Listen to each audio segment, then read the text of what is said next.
and welcome to Talking Bottom on The Young Ones. I'm Ange Pearson. I'm Paul Tanter. And I'm Matt Brooks. And this week we are talking about Nasty. The episode aired on May 29th, 1984. This is the horror-themed episode. And before we kick off about the plot and everything, I thought I'd give a bit of a background, historical, culturally, to any listeners who aren't aware of the context surrounding this episode. Nasty is a horror-themed episode. It's inspired by the moral panic around films dubbed video nasties. Typically, they were sort of low-budget horror films or exploitation films that would feature explicit sex and violence and all the nudity that we were apparently not allowed to see without classification. So video nasties was the term that was dubbed for any banned video that was able to, in the early 80s when home video came out, domestic video, there was a sort of loophole that meant that some of those films didn't need to go through the classification laws from the BBFC. And that led to a moral panic that was sort of whipped up by the tabloids in the early 80s about children being able to watch these films at home. And therefore, these films were banned in 1984. It was actually after this episode came out that they were actually banned. The Video Recordings Act was passed. But of course, this led to years of bootleg copies being sold sort of underground and on the black market for people wanting to get hold of these nasty films. So that's the term nasty that surrounds it. X-rated comes from that kind of thing as well, because rated X was a classification before 18 or R. I think X was one further than R, and X-rated films wouldn't just mean porn, but all porn was then X-rated. And then now when you hear X-rated, that only means porn in your mind, right? But that comes from the same kind of thing of the classification of anything that was, too disgusting for younger people or even those rightfully minded should be watching. It was sort of that generation's cyclical thing, wasn't it? You get these things that come around. First it's films, degenerating children's minds. Then it's TV, then it's video nasties. Then it was when the internet first sort of really took off, it was the internet. And now I guess it's social media, isn't it? You forgot comic books got in there as well. People were blaming that as the social decline. There's a book that basically says Batman and Robin were promoting a gay lifestyle. Oh, wow. I can't remember the name of the comic of the book, but it's something that some literally homoerotic Batman and Robin. I mean, they are, aren't they? But yeah, go on. Have you got more intro, or have we just stepped on your intro? Absolutely. So that is why, obviously, Ben, Lisa, and Wrick chose this topic to have as a focus of the episode, because obviously each of the Young Ones episodes have a theme, don't they? They have an overriding theme, and this one works so well. It feels like a horror Halloween episode, doesn't it? Well, very much so. It starts off with, it's the first one to have an alternate intro with there's no opening credits to it. It's not the Young Ones opening credits. No. It's that sort of, as it says, filmed in horoscope with those sort of gargoyle type pictures of the main cast faces. For me, those pictures and that style of opening, you've referenced is the 80s video nasty element. But the style, there's a hint of the Hammer horror style of films that had been very prevalent through the 50s and 60s and through into the 70s. Yeah, absolutely. Yeah, it's the classic horror tropes that are in there. It's a vampire that Aid is, isn't he? Yeah. And Rick's being hanged, isn't he, by the neck? And then there's like a scar down Mike's face. And Nigel's obviously got this blackened tongue that's sticking out, like obviously it's like his head's been cut off or something, isn't it, really? And then Alexi kind of just looks like Alexi, doesn't he? Maybe he thought, I'm above all this. Maybe he's meant to be Uncle Fester or something. Yeah. It's just his baldy They head. missed a trick there. They should have darkened his eyes and had him. Yeah. There's a filmic element running right through the top of this as well, isn't there? Because at the very top, you've got it's a reference to the Seventh Seal, the film The Seventh Seal, isn't it? With Death and his scythe playing chess for someone's life. Something that we come back to again, sort of a bit of a reference in Bottom. How often is that used in media? Seventh Seal is where it's from. Most people, myself included, think it's from Bill and Ted. I remember it from Bill and Ted's Bogus Journey. Yeah. Of course, we remember it from Bottom, when Richie's obviously bargaining with what is Eddie. Yeah. But it's amazing. And then what I love about this cold open with, I think it's Aid's voice, isn't it? But the actor is Peter Weir. Right, got it down. And then it's Arnold Brown again, isn't it? They're both in the credits, and they're friends of the guys. But I didn't know it was Aid's voice in it. You can tell when it's like, this is bollocks. That's Aid, I think, doing the voiceover. Do you think it's Aid? I really do think it's Aid's voice saying that. It really sounds like him anyway. Yeah, it's again something that they did on Death on the Toilet. We obviously aren't privy to having watched that at Fringe. Privy in 1979, but I think that was also pastiching this moment in The Seventh Seal, which was a 1957 film, which is a very I think very art house, and it's like it's not played for laughs. I think you can tell Seventh Lisa Seal. Mayer would have been the one who originated that particular scene, I reckon. But in the commentary, she says, "Oh, I saw Seventh Seal for the first time the other day." Did she say for the first time? I thought she said I saw it again. Oh, maybe. You know. Well, I mean, I don't know if Wrick and Ade were doing it in Death on the Toilet in 1979. yeah. I would actually say it's probably more of a Wrick or maybe Ben, or I mean, it would be a joint conversation as to what you'd. But I do love that cold open because it's just obviously Death just being a bollocks to this and kills him anyway. With no the honour. He lost, but fuck it. What can you do, really? I've got the magical powers. Exactly. I think they do top it in bottom with Richie and Eddie and all of, like, they do so much more with it, don't they? This is just a random cold open to bring you into the idea of death. Yeah. And this is like the opening of it. But the weird thing is that then, of course, it goes to the graveyard. They're carrying the coffin. Well, all of them apart from Mike. Yeah, that's so sweet. That's such a great joke in that it's sort of that joke works on two levels. One, it's because Mike is short and therefore he can't reach it. But also it works because Mike is the kind of guy who's work shy and would actually try and make out like he's trying to put in the work. And he could have reached it, couldn't he? He could have extended his arm out high, but he doesn't, so he's getting away with it. Well, but it is a you're short meant to joke. shoulder a coffin, aren't you? Like, you're meant to have it on the shoulder. I love on the commentary when Nigel's like, you can see I'm taking most of the weight there, and Lisa's just like, well, there's nothing in it. It's only like look, Nigel, it's not an eclair this time, okay? You can't keep complaining about it. Lexi said, well, I'm in it. Like, no, you're not. You're not really in it. Then it would have been very unfair if Mike wasn't pulling his weight. That would have been commitment if he'd actually been in it, but we never even seen him on camera. Now, but yes, it is great, this opening scene where you've got them all arguing over what we don't know has happened. One thing to go back, sorry, in the intro as well, I never noticed. Did you hear that the intro is kind of a glockenspiel rendition of the titles, the classic titles? I had not spotted you can just that. Hear the, it's very subtle. You can just hear it. Yeah, it's nicely done. This opening, it shows the growth in them as writers. They've talked about this, how in the first series everything was played through chronologically, almost like a play. We don't realise this at the time, but what we've got here is a flash forward opening, so that we find out at the end of the episode that everything has been leading to them putting, turns out to be Alexis Saylor's Harry the Bastard, into this grave. So what we've got here is a teaser opening that is now quite commonplace. Anytime you turn on a Netflix drama or a Channel 5 thriller, it always begins with a woman running through the forest and then cuts a black and 2 days before.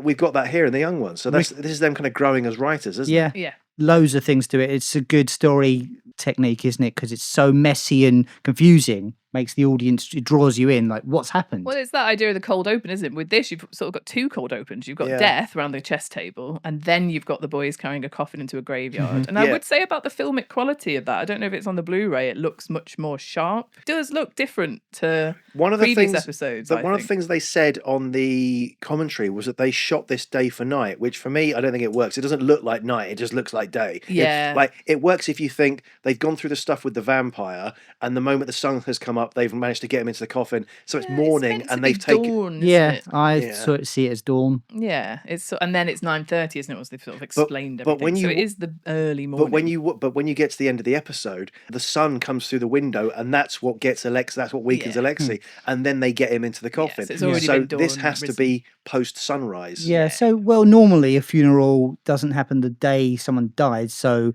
why do I keep trying to put logic in this show? It is the same day. Yeah. Definitely. That's the timeline for Harry the Bastard, which again is another bottom future reference, isn't it? There's so many future bottom references in this and the following episode. By the way, also normally at funerals, I can't speak for all of them, but the priest isn't obviously drinking at the funeral. He's usually only just hiding it. Yeah. And this is an opportunity to bring in. They got to work with one of their absolute idols, didn't they? And that's what's great. Not Eric Idle, Terry Jones. Yeah. IMDb trivia says that Adrian Edmondson describes Terry Jones as the only Python who agreed to appear in The Young Ones. So they asked all of them. all of them. Oh, that sounds familiar. This sounds a bit familiar because there's been a lot of bottom cast members who have agreed to be interviewed by us, but there's one who keeps on eluding us. Yeah. There's a training video called Employees for Hell that has a cast of comedy royalty that has a scene with Rick Mao and John Cleese. Yeah. It's like, wow, seeing those two together is really strange. He's worked with with two of them. Aid got to work with Cleese. I've seen them doing the Michelangelo sketch on stage together. Yeah, I'll put that out on TikTok. But yeah, getting to work with your heroes, like how great is that? You know, they come along. It's sort of it's a mark of endorsement. It's kind of passing on the baton in a way. I mean, Python had gone into films now, so they'd had their TV series and their films were doing really well. So they were still kind of at their peak, really, Python, in terms of popularity. And for one of them to come and do something in your show, it kind of shows how Series 2 had really progressed. People wanted to come and do it. They were able to get bigger names. The production quality felt bigger. They were obviously more confident about everything.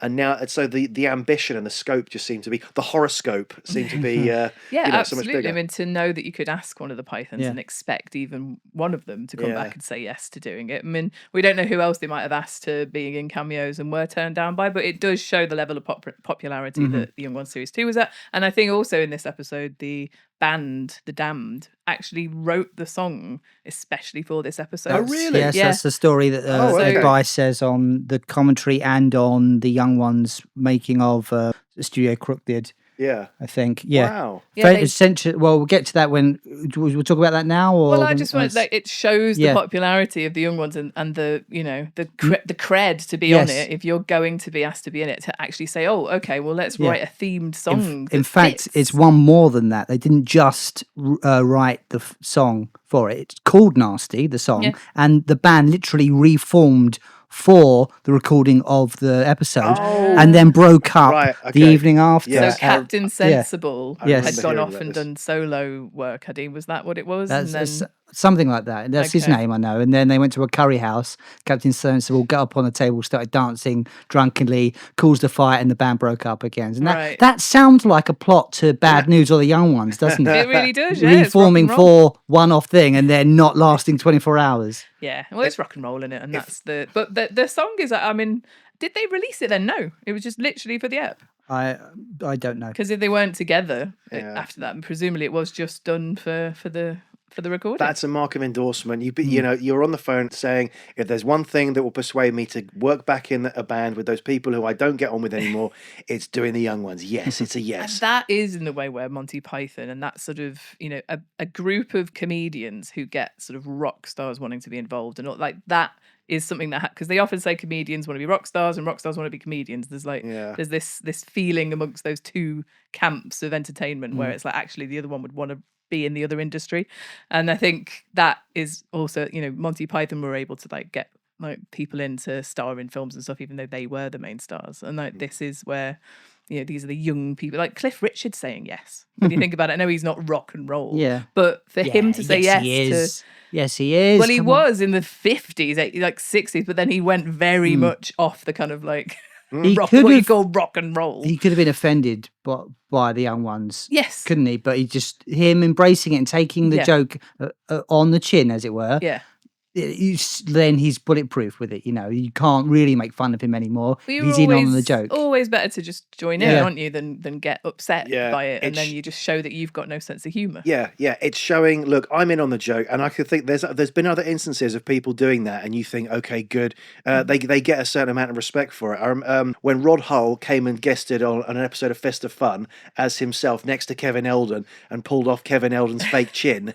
That sort of showed, he's got a sense of humour about it. And I remember Dennis Waterman went on stage when Little Britain were doing Little Britain Live, came on at the end of, David Walliams is there as tiny Dennis Waterman, and Dennis Waterman came on and did a bit and then sang the theme tune to Minder. Yeah. You're like, I respect that. Because I think he had hated the TV. He had hated it. Oh, Eddie. I remember reading an interview where he's like, he did hate it, and it confused him as to why it was even funny. The small things people kept saying it to him, and so I think after that you have to just write, I'm in on the joke. Yeah. And he must have got a fee. And then obviously extras. Like people go on about extras as if it's this groundbreaking idea of getting the famous people in to make fun of themselves. But it really was the first time I think I've seen it done long form beyond like a sketch. But Extras has, I think, similar parallels to Series 2 of The Young Ones, in that The Office was the thing that put Ricky Gervais and Stephen Merchant on the map internationally. It was a show that took off in the UK, but also took off abroad. And that had the ability for them to be able to pick up the phone to Samuel L. Jackson's agent, or even have actors going, hey, Kate Winslet, hey, look, I'd really love to be in your show if possible. And I think that had the Young Ones Series 2 had a similar appeal for people in terms of wanting to be on it, but it also gave Wrick and Lisa and Ben and the others a certain gravitas when reaching out to people. That's a good point. I don't think Hollywood were calling us. No. I know exactly what you're saying. In terms of comedy royalty, yes. And there was a year's gap between, so there's more time for momentum to build and a fan base to grow, and then people were really hungry for the young ones. On that subject, grave scene is the first scene that they shot when coming back to filming Series 2. They shot all the outside stuff first, and this was the first day of recording, according to the commentary. Okay, well, that makes sense that you do all the location stuff before you get in studio, doesn't it? Your first day having a Python on and Halen Pace as well. Oh yeah, Halen Pace, who seeing them in this and also in the following episode made me realise they turn up quite a lot in the Young Ones, don't they? Not quite as much as Frost and Arden. But... Yeah, and Frost and Arden, of course, are also in. Are they in this one? Yeah, they are in this one. So the opening grave stuff. Am I right in thinking that on the Blu-ray extras, there's a lot of like deleted scenes of like like Rick being like propelled out of a grave as a zombie? Is that from this episode, or is that a different one? I think are you confusing that with Alan Bastard? Yes, I am. I'm confusing it with Alan Bastard. Yeah, because no, Rick's in Luke. He falls in there, he gets headbutted into the grave by the drunken vicar. Yeah, okay. Is there? But there are scenes cut out of this because I'm pretty sure there was like the teddy bear having sex is a deleted scene. Right. That's from this episode. Is that real or no? Okay. It's when he's knocking on his own bedroom door, saying, "Vivian, I know you're in there." Oh, okay. There, when he's saying that, there's some teddy bears having sex on Rick's bed. But is there anything? Do you guys recall anything from the graveyard that is on like the DVD, the Blu-ray extras? I don't. Okay, all right. Yeah, I'm thinking of Alan Bastard as a zombie torturing Piers. Yeah. Okay. I'm glad I picked that up. Well, I love the faux misunderstanding of the woman. Excuse me, do you dig graves? So yeah, they're all right. And then it turns out that it is what she meant. She's like, I'm so glad. I think they're wonderful. Yeah. So she's going around to people asking, hey, what do you think about graves? Are you a fan of graves? Yes. No. Well, do you dig graves? Yeah, they're all right. I think that's just a simple but really good joke. You know, I didn't notice first time as well. She's wheeling around the dead body of the guy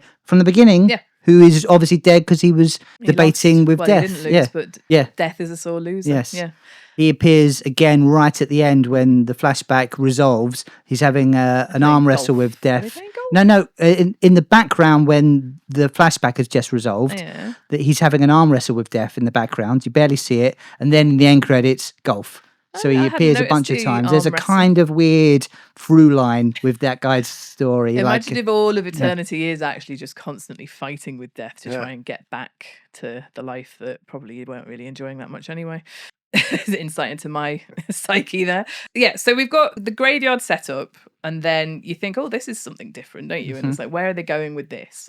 And then, of course, you get the wibbly wobbly effect of like, let's go back in time, which is, as you say, it is at that point quite an unusual device for them to be like, we're in a flash forward at the moment, we're going to go back, we do like a flashback to the whole episode. Kind of what anchors it? It's a spine to the whole thing. I don't know. It's a hook. That is what it is. That's the term. Exactly. And again, it's a convention of them to react in live time to the effect that's on screen. They all wobble to the wavy transition effect. You've already had Halen Pace sort of break the fourth wall. And say, have you killed someone as a prank? not is this not a real fake body? It's have you killed someone as a prank? Which is a thing in Not the 9 o'clock news, isn't it? Oh, well, yeah, because in Not the 9 o'clock news, they're kind of, what was it, Game for a Laugh? Yes. Which is spoofing a thing that I think Jeremy Beadle must have been on it that was before pre-Beadle's about, where they're pranking people. Yeah. And in Game for a Laugh, it ended up being with like, we've just murdered Rowan Atkinson's wife. He's about to come home and find her. Oh my God. Yeah. And then sees the camera. Oh, I think Game for a Laugh either predates or is at the same time as Candid Camera. Right. And I think it was Henry Kelly and a couple, like it was like 4 different presenters that had been on it. And it was, I don't think it was Beadle though. I think Beadle then brought out Beadle's Right, about, okay. and it's You a ripped it similar off. hidden camera show. So it's like having fun with the public. I had assumed that the Beadle had been like one of the 4 presenters on Maybe it, he was. and then he's gone, I'm going to take the same idea but just do it myself. You can't copyright gags. Yeah, bit like Simon Cowell after Pop Idol and then X he went and Factor did and X. The thing I always loved with Beadle, just briefly, Allegedly, no, I think that's out there. the thing I always loved with Beadle when he was doing Beadles about was when he would have a false beard over his beard and he would remove the beard to reveal his beard, but then people would be like, as soon as it would be like Clark Kent removing his removing his glasses. The moment they come off, oh my God, it's you! I didn't know that beforehand. Anyway, we digress, but yes, so Spoken that's a lot about the first 3 minutes of the episode. I was trying to move us on earlier into the next scene. We'll go on. So this is one of my favourite lines, and I think one of yours, Paul, because you quote it quite a lot, is when Wrick leaves the bathroom and says, Neil, the bathroom's free, unlike the country under the Thatcherite junta. Yeah. And I love how he stares down, he breaks the fourth wall with that, really, doesn't he? Yeah. Like, straight away. And then you're into Neil queuing. Yeah. Even though there's no need to queue whatsoever outside the bathroom. Yeah, with the no shower cap one's on. waiting to get into that quote unquote bath. Queuing, Well, no. It is a bath, but queuing What to a get into reveal. the most disgusting bog-like swamp water. It's so good, that, isn't and it? it's not only it's cold mud as well, which it's like there's no point. Do you want this water? It's a bit cloudy, Rick. Yeah, well, but there's no hot water left. Well, you might as well have cold, and then clean it's water, revealed right? that they've had a whole week that's gone by because actually it's Neil's bathwater from the week before, and all of them have been in it since then. But even the reason for this, to many people now, will not be something they fully understand. We're kind of spoiled now, and that a lot of people are used to just having hot water on whenever they combi want boilers. it. Yeah, but when we were growing up, probably immersion for on. you guys as well, if you wanted a bath, you had to put the boiler on, or and Put wait. immersion on. Yeah, and sit and wait for it to. And then once someone had run a bath, there was no hot water available, and That's until a lot of hot water The to fill up a amount bath. of times my dad would be, he didn't give many expletives a lot of time, but if like my brother had been in the shower Too and long, had a full like 20-minute one, and then obviously the water's wanking stone away. cold, Yeah. and it's like, and he's got to get to work or work. Yeah. Anyway, that doesn't really happen now if you've got a combi boiler unless it's gone on the blink. So no. Well, I think we do like younger people a disservice. I'm sure they may be aware of hot water tanks and stuff, but in case you don't know, that is why. But you wouldn't sharing have hot water on sharing tap. a bath is more of a family sibling thing. Can you imagine having to gross, share with your fucking flatmates and a student and the young ones, guys, as well? I mean, the word nasty for this episode incorporates, as so many of the other episodes do, but nasty is also, it's not just the horror theme, is it? It's the grot, it's the grime, it's the very idea of, as you say, sharing even quote unquote fresh bathwater with a housemate is disgusting, especially when you've had Rick say, what were you listening to me doing in there? So, and then obviously it's alluded to spunk at the end of that little scene, isn't it? It's like, without saying it, they're alluding to the fact he's had a wank. That's just made me think then, that's weird because he's going into his room to have a wank with the Cosmopolitan, isn't he? So maybe he's been prepping himself, who knows? He's having the pre-wank. Prepping himself. He's not rigid but rubbery, as Frank Skinner would say. Okay. The grotty bathtub thing, in a weird way, kind of makes me think of like haunted houses, like in a fun fair type things where you'd have these gross out weird traps and things like that, which alludes more, not alludes, but is more of a build up to the whole horror theme of this episode. Do you know what I mean at all? It's like a ghost train kind of feel, or what? Yeah, just the I guess the just the nastiness of it. grot, like a big vat of slime. Do you know makes me think of that kind of Do you know what thing. it makes me think of? You guys seen Silence of the Lambs? Yeah. You know when Yeah. Jodie Foster finds Buffalo Bill is staying in a house, and the actual owner of the house he's got decomposing in a bathtub, and Jodie nice. Foster finds it at the very end of the film. Okay. It's Makes me think of almost that. the same color and consistency as the bathwater in this episode that Neil willingly gets into. Human, God knows Yeah. what. It's, You it's imagine? human, sort of like fecal and everything, And a bike. A whole bike in there as well. They're sitting down like, what's that? I'm sitting on something. I mean, it's a lot of. Oh, it's not clearly meant to put be. that in there to fuck with him, I think. Yeah. It's not like, oh, that's where it ended up. Like they fuck Neil. Ha ha ha. Disgusting bathtubs, Harry the Bastard, Rumbelows references. There's a lot of almost like call forwards to bottom, if that makes sense. There's a lot of things in this that influence bottom later. We're And being kind, aren't we? Basically, they recycled a lot of their material, which was good material. it was their which material, is worth recycling. But and also something else we later see in bottom that we see here that ties in with the title, as you said, Ange, is videos because they're setting up their video player. And don't do it easily. We've got a video. Yeah, They got a and they video. struggle with the instructions bad. The whole thing, it's like from the beginning, he's poured very up liquid into it, so it's definitely not going to work. But weirdly, it does. And the whole problem at the end is it's just not plugged in. That's a great gag. Yeah, oh, absolutely. Yeah. I mean, that was a time where I think it was like the late 1970s when home videos actually started becoming a thing, but presumably only to people who had money. Yeah. So the idea that they're renting one for one night for 500 quid, obviously so it's a 500 quid deposit. No, it's 500 quid if he doesn't return it. He's not got 500 quid. Oh, right, okay. Yeah. I think the early 80s saw the first part of the 80s saw videos becoming more affordable to people in the same way that computers would start to be in the late 80s and early 90s. This was when it started moving from the domain of very wealthy people into mass consumer stuff, and that's what made the video market take off as well, didn't it? Exactly. Is this the same time as the VHS Betamax wars? I think so. I think it was around then. Yeah. But like even the creators, the young ones, have credited the proliferation of the video player and the video recorder as something that contributed to the success of the show, because people were able to record it and rewatch it. You know, kids who weren't able to stay up, their brother or their dad would record it for them, and then they could watch it. I think that's one of the many reasons, probably two reasons, that the flash frames are a thing in series 2, because they realise their audience is on video. Let's talk about another nasty moment in the app. Nasty moments, such as the violence that Vivian manages to goad Neil into attacking Wrick, doesn't he? Well, I was going to say about the circular saw. Oh, before yeah. that. Yes, because that's terrifying, isn't it? We've spoken about it before. I think it was on the Wrick episode where we were talking about the character of Wrick the poet. But that entire setup is brilliant, isn't it? Because Wrick is obviously he's barricaded Vivian in his he thinks he's barricaded Vivian in his room. He's like, any practical jokes, the old nasty surprise you got for me, they're not funny. You know, he's ready, because obviously there's a setup of Vivian's always planting something. He does actually room. Barricade him after the saws happened. So it's retaliation for that. And then it's that brilliant thing if he comes in expecting something to be flying at his face or whatever, and he's like very feebly like checking his bed trying sheets. to swat things away. Yeah. And what then would that achieve? He thinks he's safe. He thinks, okay, tonight's not a night that, you know, and that's a brilliant thing that Vivian's obviously sort of like, he knows he's going to have expected something else, so it's another surprise that's hanging for him. But then I think they mentioned it on the commentary as well, it's like brilliant Wrick acting here, isn't it, of like the pervy, getting his fingers sort of like a little bit, you know, sort of checking himself, and then getting his little pen knife out and getting under the floorboard, and it's just Cosmopolitan put in there. It's not even a porno. And this is what Wrick actually is like. He's not putting on a performance in front of anyone. There's no audience. No, the character isn't virtue signaling.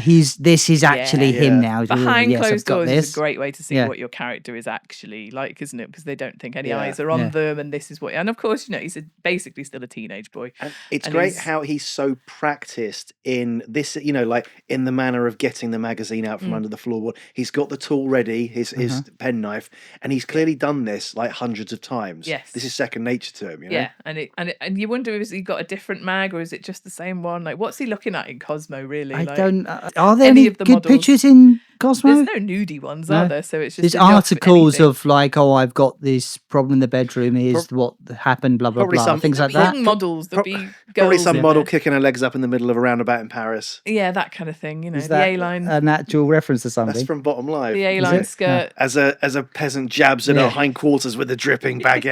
But that's part of Rick's sort of patheticness, isn't it? Is that this isn't even a legit porn mag with tits and fanny. He'd be too embarrassed to buy that. That is what it would be. He'd be too embarrassed in the newsagents. Even to get the Mum's Grattan catalogue would probably be too much for him and set him off over the edge, you know? Yeah, it's that idea of like getting it where you can get A for free and B, like no one's going to necessarily know what you're planning to do, isn't it? It's the embarrassment around I'm buying this material to wank over. Is like Cosmo isn't that, is it? Like, because there isn't anything overtly sexual in it. But anyway, could say, it's for my sister or my mother or something. Well, exactly. You know, there's an excuse, isn't it? But it's still a dirty secret hidden under the floorboards, because he wouldn't want the other guys to see that he's got that, you know? When Mike's got the porno mag, like in the previous episode, like Rick sort of virtue signals about, you're disgusting. how disgusting. You're sick, Mike. Well, if people weren't sick, people wouldn't need penicillin, something like that. So anyway, it's brilliant the way he then thinks safe, brilliant. He's so happy, isn't he? He's got the mag and he jumps on the bed and literally jumps. Timing, because that's what's triggered the saw. Yes. Like Vivian's an incredible engineer, isn't he? When he wants to be, he can't make a video work, but he's got that working. Well, he's going to be wasted in medicine, isn't he? Later on, he's set up a bomb for the front door, hasn't he? Explodes. He's got that vacuum cleaner in the previous series. Interesting. And the panic on Rick's face is it's glorious, isn't it? Well, I don't think he needed to act that much, really. There's a saw in between his legs. It does look a little bit. It's fucking terrifying. That looks very, very genuine and scary. But it's from. Was it Lisa May on the commentary saying it's from the film Blue Jeans? Oh, it's a silent film. Yeah, I looked it up. Have you watched? Like, it's basically the exact same thing, but it's not on a bed or anything. It's in a wooden sawmill. Right. And a guy is being taken towards a circular saw. A little bit like James Bond, Goldfinger with these laser thing. He's unconscious, the guy in this film. Oh, okay. So I don't know. It gets saved. It's not like a gore. It's not a video nasty, but interesting. That's like as early as 1917. On the Blu-ray, there's some behind the scenes footage not behind the scenes footage. Studio recording days when the audience aren't there, when you see all the crew moving about and stuff, and you can tell that the saw thing took a fucking long time to get right, and I don't think they never quite get it right. It's achieved in the edit. It sells well, but you can see that the join in the bed sheet is already cut. Yeah, they've done its things before. Yeah, I don't care at all. But do you know how much time went into that one little prop and stunt? Is it's 5 seconds worth of footage. It's the commitment to the bit, isn't it? And again, it goes back to obviously Paul Jackson's instruction of write what you want to write, let us worry about how it will be achieved. And that is brilliant, isn't it? The idea, like Vivian's like, right, I'm going to get in with this tonight, I'm literally going to saw his bollocks in half while he's wanking, because it's literally downstairs like, what's that thumping? And Vivian says very, very crucially, oh, Rick's probably just reading. Nice joke. So it's brilliant. He knows that he's getting in there to get his Cosmo out. Vivian knows about his secret porno stash. Of course he does. At this point in the second series, they're using their pre-record studio days for this other more ambitious stunty stuff rather than, remember, like series one would be like a shitload of puppets and a shitload of miniatures and that kind of thing. Now, I'm not saying they don't do them, but it seems to be more focused on, right, we're going to do an exterior location pre-record or something with in the studio with Robbie Coltrane, or we're going to get this really impressive stunt thing set up with the saw. Yeah, I feel like that's a sort of that's slightly more ambitiousness with their pre-record days. Maybe. Absolutely. Do you think they thought the puppets didn't necessarily work as well? Maybe even even between series 1 and series 2. It does feel like there's less puppets in series 2. Yeah, there's the cute little light bulb that goes out, isn't there? Yes, that isn't according to the commentary. Isn't that's other episodes? We'll talk about that then. Oh, sorry, yeah. But that's next week. Right then. So did the door explode because Viv set a bomb up on it? Is that the reason it exploded? I love that Viv's like, every time something explodes in this house, I get the blame. It's like, I was worried we wouldn't hear it, so he sets up a bomb. What it sets up is a brilliant line from Wrick, which is, it's basically typical, the front door's exploded. In almost a Terry and June way, as if this is what happens in this house. Yeah, it's very, very well played. So we should say the door explodes because someone has knocked at it, and it's an actor coming in overacting, isn't it? It's a delivery. Obviously on purpose overacting. And at the end, it takes his applause and his flowers, and at the end asks Paul, "How was that? Was I all right?" Yes. Paul Jackson, who directed this episode, I believe. Yes. Yeah. That actor is called Barry Stanton. He plays the postman, and there's a nice little moment where he calls out when Abe's like, "Will you shut up, please?" He's a little squirt does one advert, thinks he's Dustin Hoffman because he did that bank account man advert between series 1 and 2. Yeah, it's a nice little nugget. That that is one of the more kind of very young ones, but fun sort of interludes, isn't it? Because it's within the context of the episode, isn't it? Like it's within the context of their world. Whereas we've skipped over Frost and Arden's. And it's the spy scene. It's the what's his name? He played. What else was he in? He was Mental Mickey in Only Fools and Horses. Daniel Peacock. Yeah, Daniel Peacock. He's the guy who's been stabbed. I do love how Frost and Arden play that scene. Yeah, like it's just so completely straight, isn't it? That This guy's like dying on the floor, and they're more interested Yeah. in winning their card game. Harry, that's his name, yeah. I don't understand it. There's a bit where when he whispers his last message, like in his dying breath, I keep going back. I'm sure he kisses him. He does, yeah. Why? It's a bit like, I think it must just be a reference to like Kiss Me Hardy or whatever. Like, it's just like a bit random, isn't it? Okay. Yeah. And I mean, it's a very weird bit, that, because obviously you expect that to have a payoff in some way. Yeah. Don't you? Like, again, it's very young ones. It's like Western civilization depends on it. Yeah. And they ring. And it does actually connect to the does plot. tie into that. But why are they ringing their phone? It's, you know? We need to call London. And that's the first number they try in London. Do we know the name of some comedian? Harry something? Yes, we do. Yeah.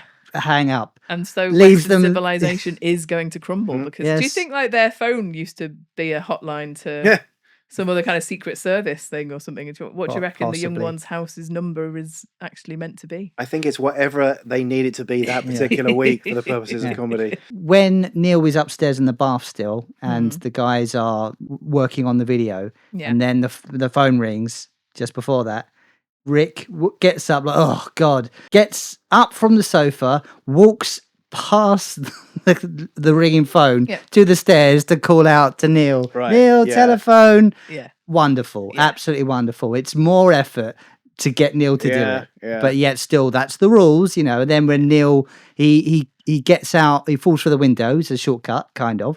Then comes through with a flower pot covering his junk and, picks up the phone. And that's when he's goaded to actually stand up to Wrick for the first and only time, I think. Again, there's so much crammed into the episodes, aren't there? Like even with my notes in front of me, you kind of lose track of like which bits happen in which order. It's absolutely crammed full of jokes and ideas and all of these like just crazy extra segues, isn't it? That feel like they don't really come back into it, but they do. But so many Young Ones episodes really bear a second or third watch, and also a lot of time they bear like just sitting down and reading a transcript of the script because there's so many jokes that get, because it's so fast paced, that get like the gag is done and then we move on and sometimes the audience, especially in series 1, the audience doesn't quite react to it and it doesn't get the props it deserves. It's been stepped over by them laughing at it. Yeah, because you think the postman delivering that, obviously, you know, the very clear outline of a person, but you think that's just some kind of weird random little thing, don't you? You don't even really notice the Transvaal, like you know, you don't really notice it, but it's there, it's planted, isn't it? So is Transvaal an actual place that sounds like Transylvania? I think I mean I don't know for sure, but I would assume that it's the language in Transylvania. And that's I don't know, but I would assume that is the idea, that it's been stamped in that country, and that's why it's got that written on it. The clues are there without them being, because it had Transylvania written on it. It'd be too much of a clue, wouldn't it? That a vampire's about to, you know, be unleashed in this horror video nasty. Like, and all the time they're trying to actually watch a video, aren't they? Yeah. You know? We've not mentioned, have we got a video? Yes, we've got a video. Yeah. Yes, we mentioned the video, Matt. Yeah. When SPG says it, I've got a video, he's on the fridge there, and then he remains on the fridge in the background for the whole episode, just not moving. It's no longer a puppet, it's just like the stuffed toy. So I was constantly, first time watching it, was he going to do something else? No, they left him there. I don't know if that was an oversight or they're like, let him stay there, let him hang out. I don't know. I think he is the fifth housemate, really, when you think about him, isn't he? SPG. Like, he's the puppet that does survive. He's got more lines than the fifth housemate. Than Mike. Yes. He has got more lines than the fifth housemate. Yeah, exactly. Oh, I didn't notice that he's left there, but yeah, it makes sense that maybe they just didn't clear him away. Alexi Sale kept the package of the postman thing in real life. Oh, did he? Yeah, according to the commentary, he kept it and he puts it in the guest room, and he's had some people come, stay, arrive late at night, not see it, and then in the morning, what the fuck is that? Nice. Yeah. Does he come in as a vampire? I just use that as a clothes horse now. I just hang things on it. Speaking of clothes, Neil in a dress. Yes. Now, Rick's dress. Neil suggests that we're going to call. Well, I think we should call the pigs. He says, "Is it illegal to dress up as a woman?" No, not at all. Yeah. No. What does that mean then? Why does he say that? I guess he just thinks it's embarrassing and immoral or something. You can't call the police about embarrassing things. Yeah, I'm not sure. I mean, I guess it's just Neil trying to, because it's brilliant in this one because Rick's sort of always getting things over to Neil, isn't he? Yeah. And in this, Neil obviously comes down wearing the only thing he could find, but he's got something on Rick. Yeah, now, and Rick, and he's Neil's really enjoying like revealing it, isn't he? It's Rick, like, and guess what was the only thing I could find? Rick initially plays it well. That the character is lying at the beginning, and he doesn't look super guilty right away, which I think is good. Maybe a direction from Paul Jackson. We've got videos to talk about, haven't we, Mike? It's so brown nosy and despicable. But then when it all starts to crumble, he shifts and becomes sort of panicked, desperate. There's definitely elements of what would become Richie later on here. You know, like I can picture like Rick doing I think it's in Bottom Life where I'm gonna do the thing to you here, but which doesn't work well on Mike, where he's going.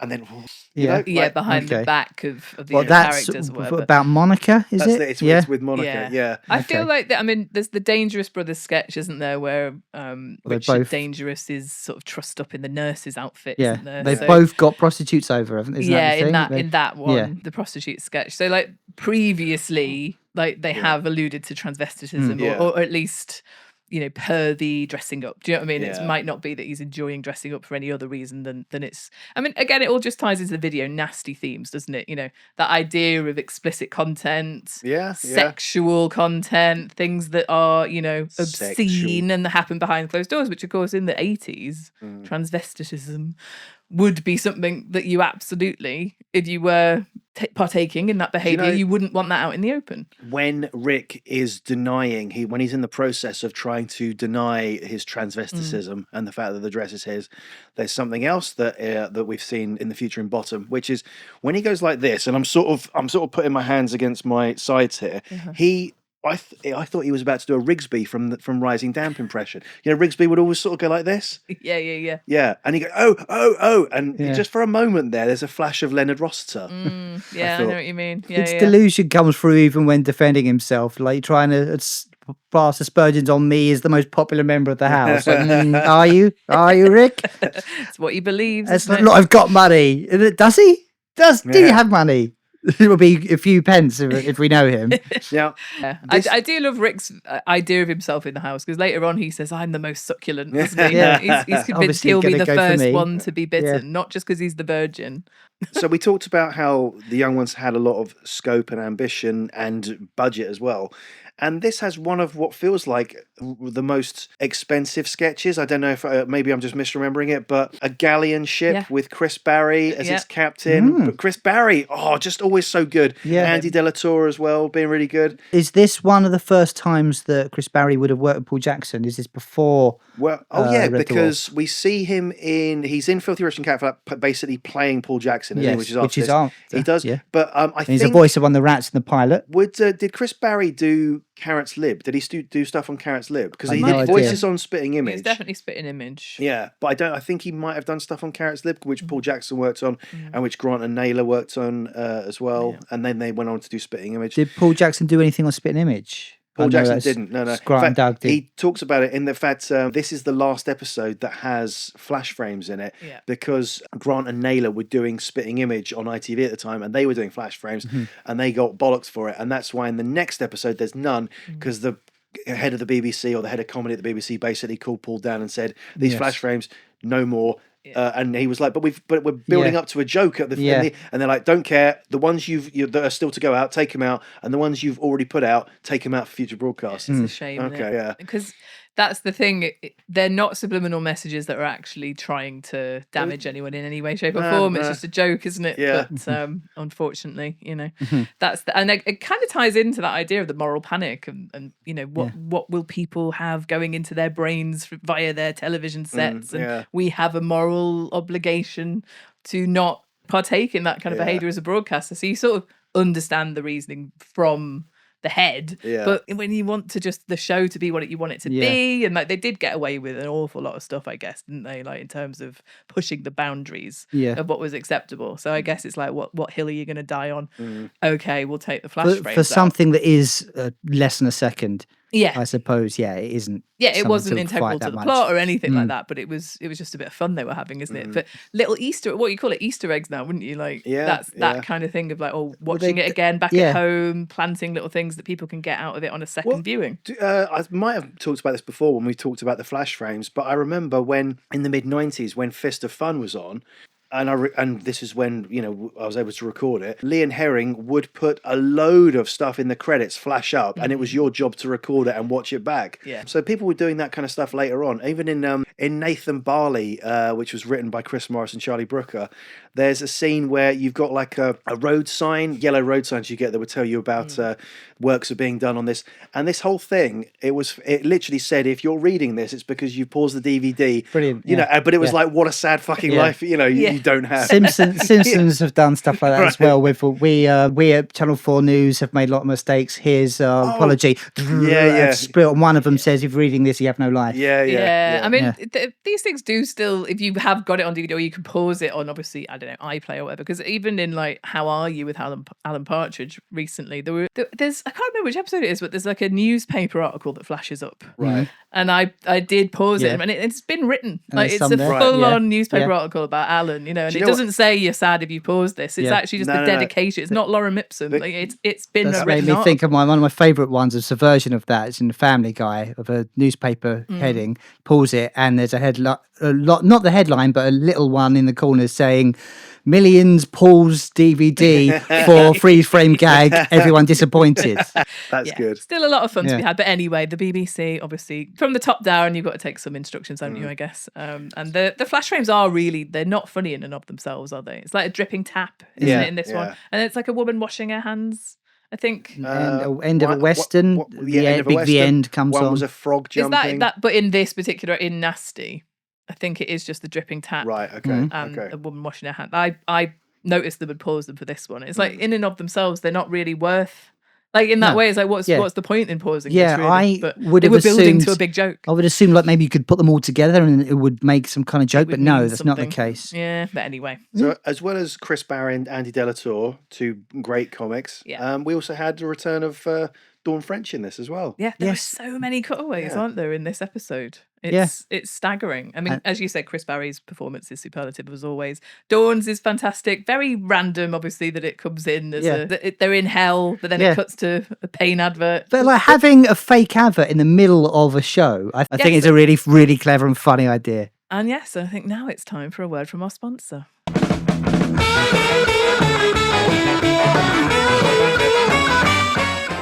Bring home all the names on the movie marquee. Record all the games you can't be there to see. With a new VCR for the whole family.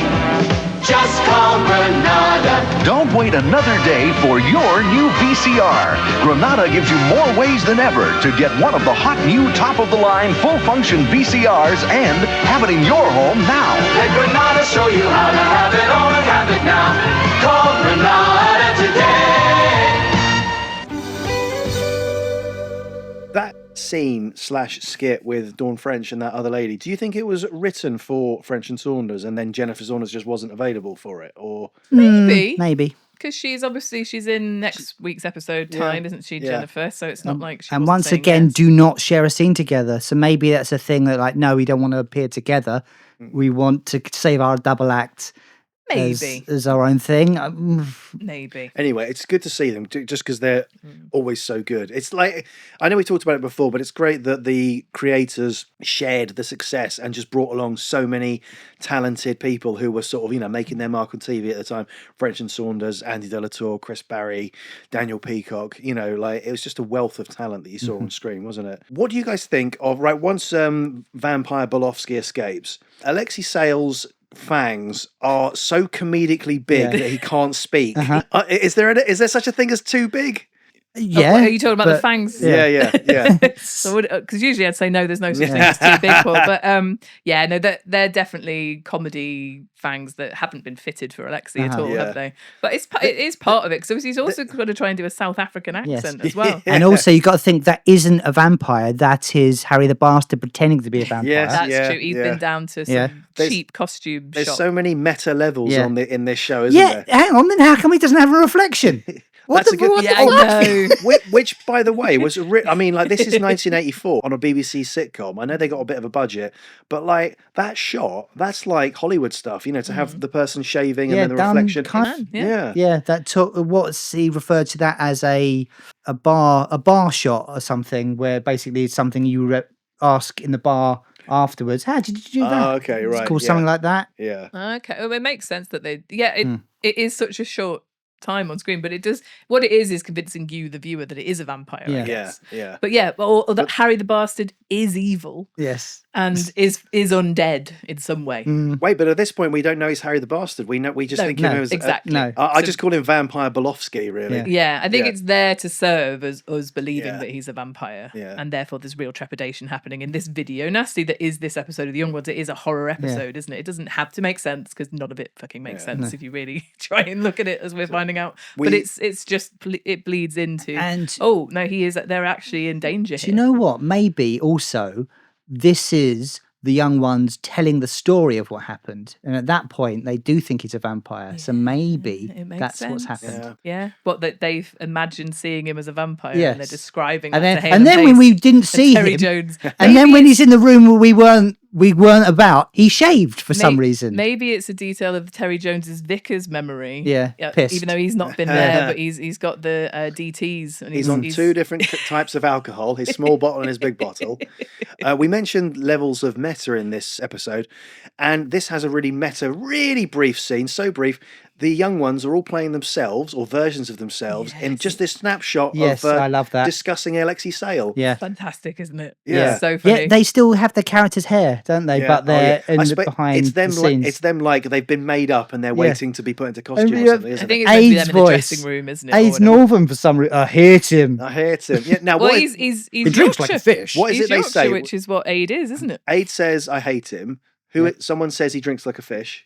Yeah. Who says that? Nigel. And then Rick says, well, he's got no talent. And then Christopher Ryan, I think Christopher Ryan probably has the best one, which is he just looks up and goes, Alexi who? Yeah. This then person that who got we've been Alexi starring with laughing. for 2 series. Alexi who? Starring with? What do you mean? You know that guy that comes in, does he? Oh, I'm not followed. Not It's remembered. so good. And Alexi laughs in it. I love that Alexi is like, probably just genuinely a conversation that had been had.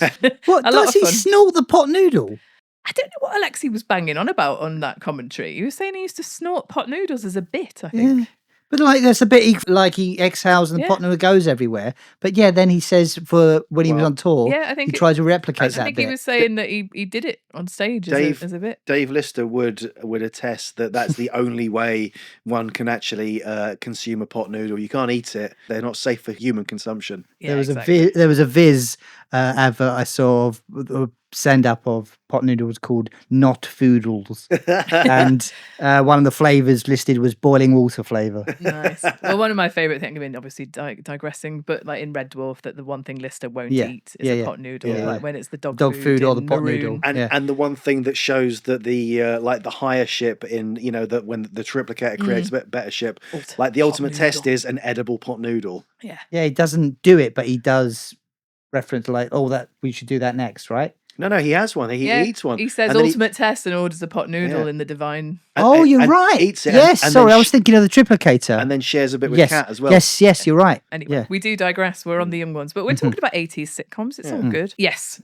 Where were we? Well, so Who I the mean, fuck knows? we're powering through the plot. I mean, like for me, the next thing that happens is because they remember that the way to kill a vampire is to drive a stake through a heart. Yes. Vivian goes, "Okay, I'll go and get my car," and then just smashes Yeah, it but through we the have- front. Yes, I'll get a steak. I'll get my car, and then there's a vegetarian sausage. There's a deleted scene as well that there's no real version of it. Yeah. There's another SPG bit with a rat that alludes to the vegetarian sausage. Right. There's a quite long sequence of the puppets and people trying to get it to work on the Blu-ray, or I assume that bit. Right. It's around that bit with him, I guess, on the fridge again with like a pile of mess in between.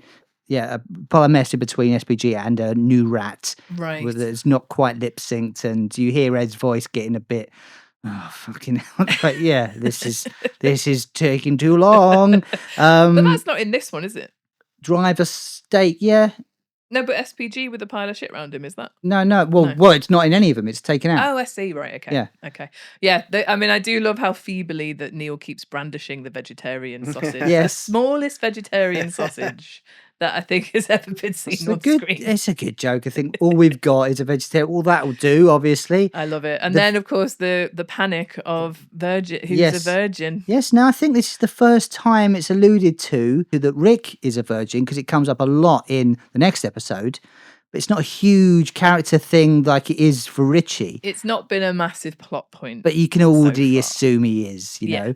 Exactly. And the same with Neil. Yeah. And obviously we are constantly being told by Mike that he has had relations with women, but he's full of shit. Yeah, I mean, he's just so compensating there, isn't and he? then I do love how smug Vivian is all the way through. And then at the end, very randomly, just sort of like, I hope snogging with SPG. Yeah, so not even having sex with him. Snogging with him, and he fluffs. He fluffs the line. He was actually having sex with SPG. He fluffs the line. That bit was like, "Oh, we'll know who's going to be a virgin because of the vampire's going to know." He says something like that. He says "cos" twice because of the vampire's going to know. Always noticed that, and like, why don't they redo that bit? Never mind. Maybe no, move on. Nervous. I coughed halfway through. No, move on. Yeah, I mean, we never redo anything on this, which is apparent, but yeah. And then a big twist at the end. It turns out it wasn't a vampire. It was just Harry the Bastard delaying them enough that they've had the video for an extra day or however long it is, and he gets to charge them. 9:30 is the cut-off point. Right, there you go. Yeah. So surely there's something in the contract that if the person renting it dresses up as a vampire and holds you captive. Well, these days a vampire clause is a standard thing in most contracts, but back then they didn't put it in the T's and C's. Arnold Brown and Death then are having, I already said, an arm wrestle in the background while that scene's the Harry the Bastard thing is revealed. So it is the cold open is bookended with Death and Arnold Brown, like they're still and then best of three. Do you reckon it's a best of three? Yes, that makes sense. So it's chess, arm wrestle, golf. Yeah.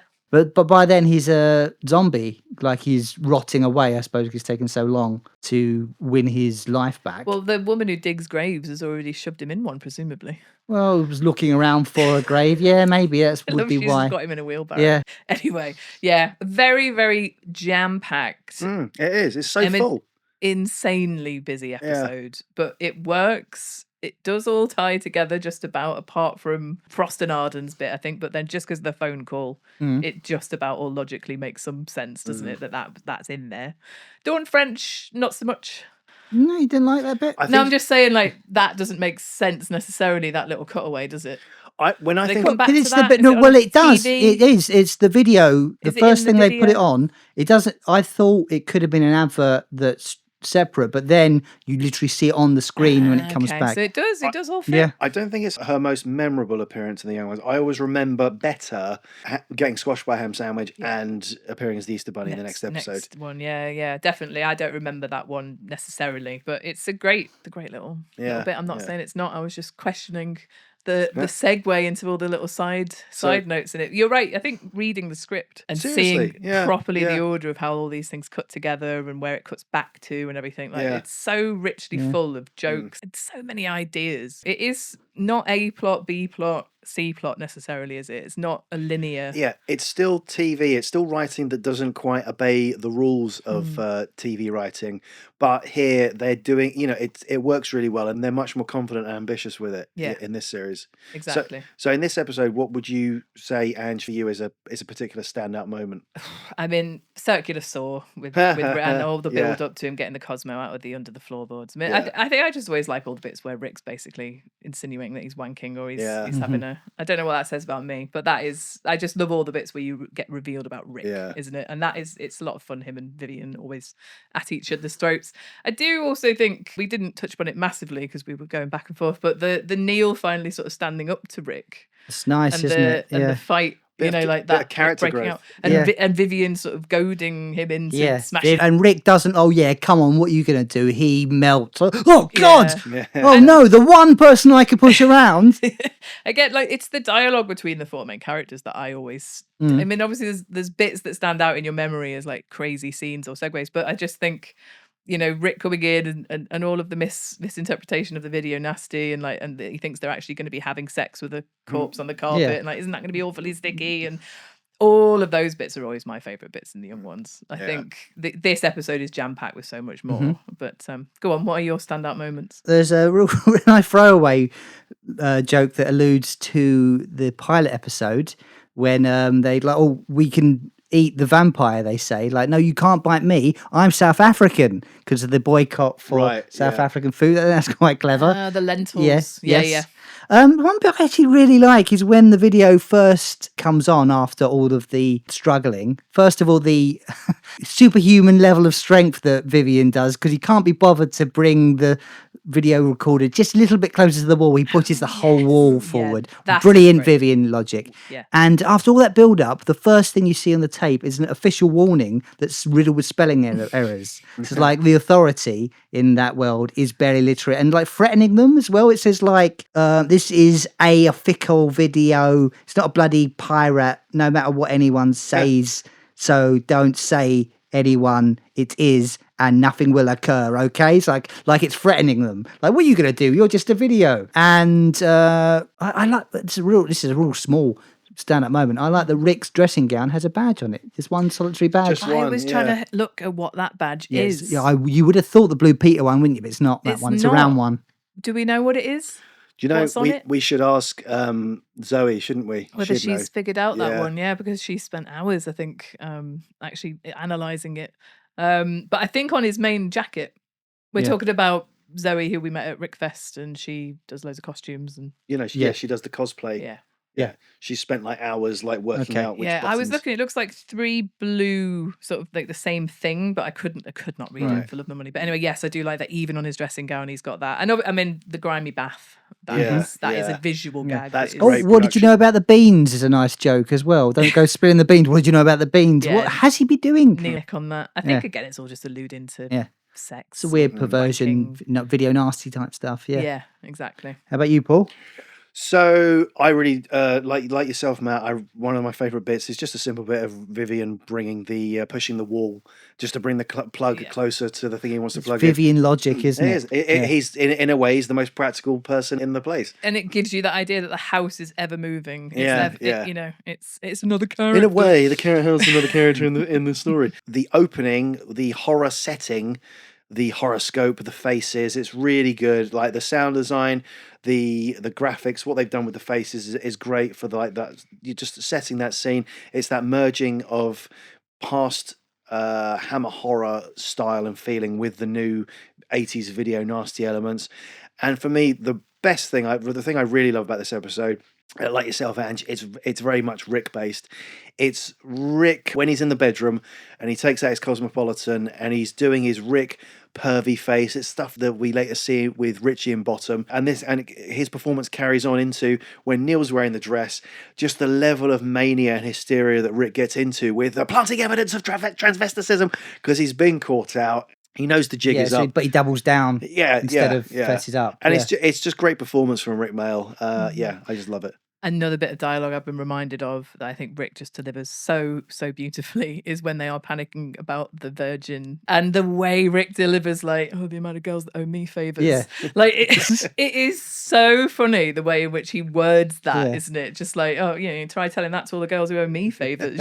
Absolutely had me howling. Just that one line and the way in which he's... I think that's Rick talking instead of Rick the character, the actor. It's like, it's so knowing, even though Rick the character isn't knowing. Isn't it? So it's like they owe me favours. Like, that I've just wanted to flag. That is a stand-up moment for me. It's so good. And like Lisa on the commentary is like, this bit's really good, and the other guys are talking over it. I'm just like, Rick's line there is brilliant. Any Young Ones fans who don't have the Blu-ray, or if the commentaries are on the DVD, then the DVD, it's well worth getting because some of the episodes are Ed Bye and Paul Jackson, really insightful, but the ones with Lisa Mayer, Nigel Planer and Alexi Sale are really interesting to listen to. Lisa is frequently trying to sort of wrangle the discussion back on track with Nigel and Alexi kind of going off on asides, but Lisa, you can tell that there's clearly still a pride, like in the work that they did. I would definitely recommend. She's the writer, isn't she? The other two were in it. Yeah, I suppose. I guess it's a double, because thinking it as on your actors, bit. you're always just focused on your bit. Like literally, actors will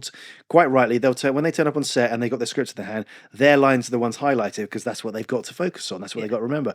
As a writer, she's got her eye on the entire thing, and she knows in terms of structure what's coming up and what lines people have. So yeah, she's always got the kind of overview. Yeah, she claims the plant pot gag, doesn't she? Yeah, on the commentary, which I'd love to. I mean, hopefully we're going to have a chat with Lisa Mayer soon. Yeah. So I'd love to ask her was it just the use of a plant pot over his junk, or was it then the erection gag as well? Like, because how are you holding that up? Yeah. I didn't think it was an erection. I thought it got stuck, like a kind of suction thing. I think he's had a semi-on in the bath at least. Yeah. And then maybe as well, him standing up to Wrick. It's like, fucking hell, that's got me going. Wow. Well, yeah, maybe. Anyway. Even after falling out of the window, he's still hard. But yeah, really, but overall, like really, really solid episode, isn't it? Yeah, it's a lot of fun. And shall we have a quiz about the episode? Okay, all right. Just for the benefit of everyone at home, Matt, do your one. And Paul, you do? Okay, they're different enough, just about. Yeah. Question number 1. In the opening horror-style credits, in what order do we see the actors? Go, Paul. I think Paul was first there. Okay, I'm going to say Aid, Rick, Neil, Mike, Yep. Alexi. Correct. Well done. Yes! 1 point to Paul. And So did you say the characters or the actors? both. Mm. Doesn't matter. Trying to take that point away from him. That's one in the same. It's all good. And question number 2 linked. What is written on Adrian Edmondson's title card? Oh, No, I cannot remember. don't know. Right, remember? Not going to have a wild stab in the dark. Which is incidentally... What you'll be getting. Yeah. Blackadder quotes. Don't start being more helpful. Is it something like hell has no No. horror, fury? No. Okay, all good. Fear will freeze you okay. when you face. Okay. If anyone's interested about the rest of them, I've noted them down. Rick's is not very nice at all. Chris is he begins where Jack and Ori left off. Yep. And Nigel's is worse than one of those little blue crunchy things.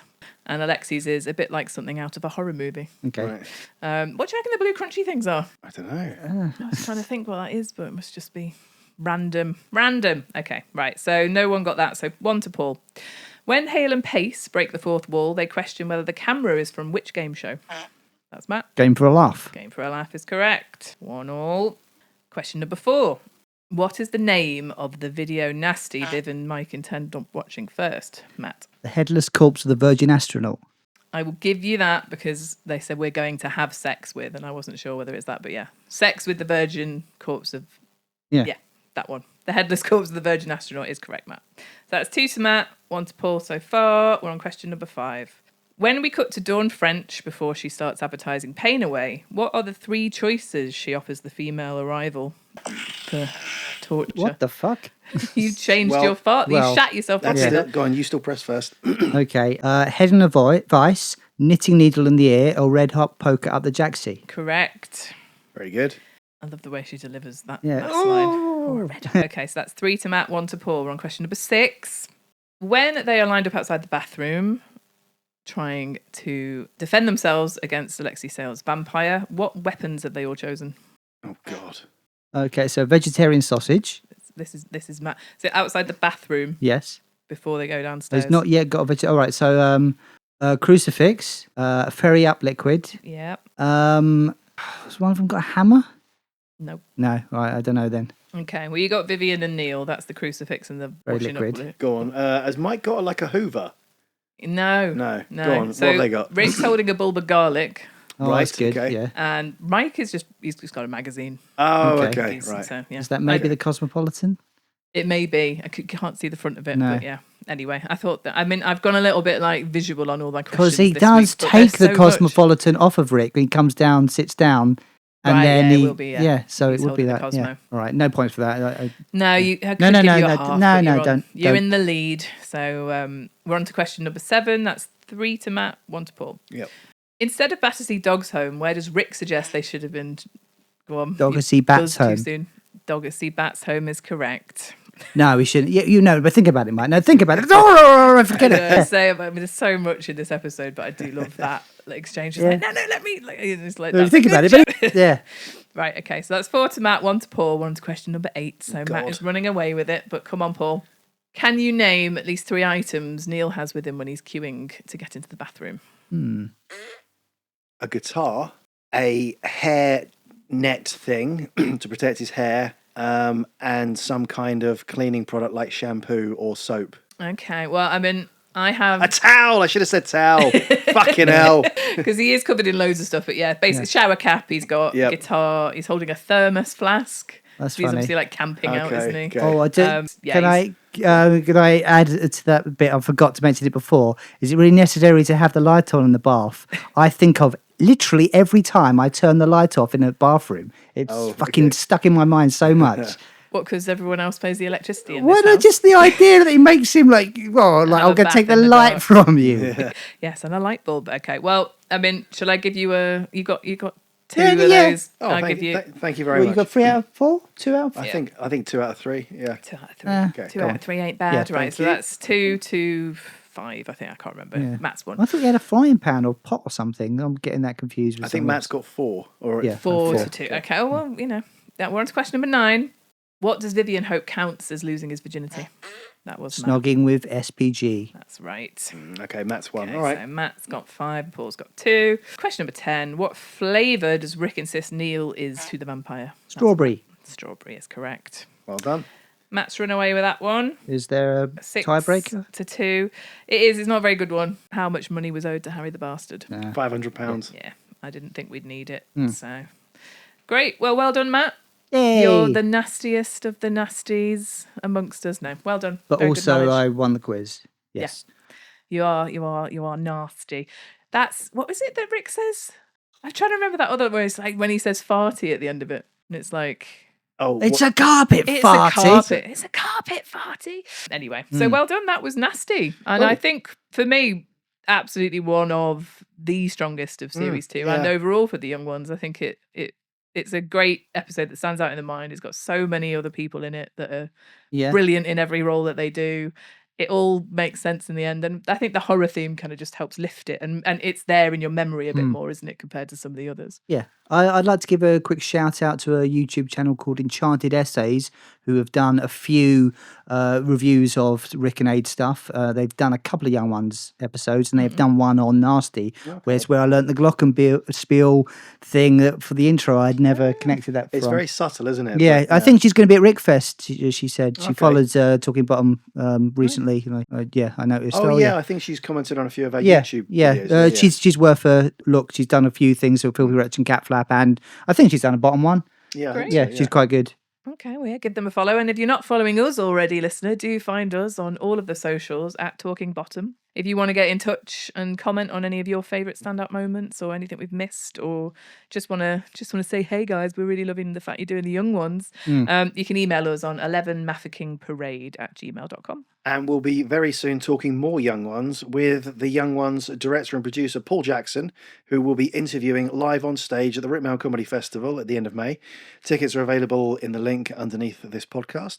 Yeah, just And search also- Rick Mail Comedy Festival. Yeah, it'll and on come the up. same day, he's doing 2 events with us. After we've done that interview with him on stage at the Norbury Theatre in Droitwich, a couple of hours later, we're going to be doing a screening of Happy Families, Rick's episode of Happy Families, which was the sitcom that Ben Elton did, Jennifer Saunders did, and had all of the gang appearing in different episodes. And Paul will be screening that with us and then doing a Q&A afterwards. Because it never got repeated, is that right? Happy That's- Families. I believe so, yeah. Yeah. So Is it's it available to buy? It's like, I think they're on YouTube, so I think you can watch them, Yeah. but it never got repeated on the TV. Did it come out? It must have come out on VHS or DVD, did it? But it's only bootleg. It's It's a the- video nasty, Yeah. everyone. So it's starring Adrian Emerson, isn't it? He's in He's in a lot of them. They're all, I mean, No, a lot are in. I think he is in every episode, and Jennifer Right. Saunders is in every episode playing a different version of the family. Interesting. Okay. But he has said in the "Didn't you kill my mother-in-law?" I'm awful in this, but no, he's not. He's, Aid? Yeah, Aid thinks he's awful in that, but he's just too self-effacing sometimes. He's not awful in it. He's good. It's funny. It's quite dry. It's a good performance. It's subtle, which I suppose isn't how he normally plays comedy. Yeah, maybe that's why he feels it's not his best or something. But yeah, I have to say I haven't watched all of them. I have seen clips, so I'm really looking forward to seeing the episode in full with Paul there to answer questions live in the room. It's going to be great. So yeah, hope you are able to come down to Wrickfest. I know it's in Droitwich, so it's a little bit of a trip depending on where you live, but it's so worth it. We're really looking forward. We're there for that first weekend, aren't we? Well, we got third thing as well, the pub quiz on the Sunday opposite the Norbury Theatre at the Cock-In pub. Old Cock-In. No one's ever made that joke. Doing a Rick Mail themed quiz with all of his stuff, not just Bottom Young Ones, all of it.